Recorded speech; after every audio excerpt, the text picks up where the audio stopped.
2013 সালের 5 মে রাজধানীর শাপলা চত্বরে 32 জনকে হত্যার প্রমাণ পেয়েছে তদন্ত সংস্থা।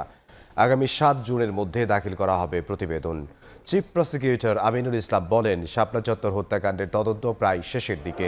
শুধু ঢাকাতেই 32 জনকে হত্যার তথ্য মিলেছে, তবে প্রকৃত সংখ্যা এখনই বলা যাচ্ছে না। এ ঘটনায় অর্থের যোগানদাতাদেরও আসামি করা হবে বলে জানিয়েছেন তিনি।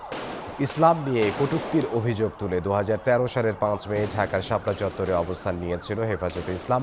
দিনভর উত্তেজনা ও সহিংসতার পর রাতে পুলিশ, র্যাব ও বিজিবির অভিযানে খালি করা হয় এলাকা। এ সময় হতাহতের শিকার হন অনেকে।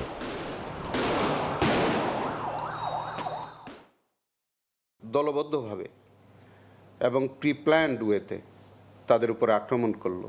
সেখানে প্রায় 32 জনের বেশি লোক অন দ্য স্পট মারা গেল। নারায়ণগঞ্জে নিহত হলো, চট্টগ্রামে নিহত হলো। এই ঘটনাটাকে আমি অগ্রাধিকার বেসিসে এবং বিশেষ প্রায়োরিটি দিয়ে আমি তদন্ত কাজ শুরু করি। আমি আমার তদন্ত সংস্থাকে আমি বিশেষ নির্দেশনা দিই। প্রায় 90% কাজ, তদন্ত কাজ এটা প্রায় শেষ হয়ে গেছে।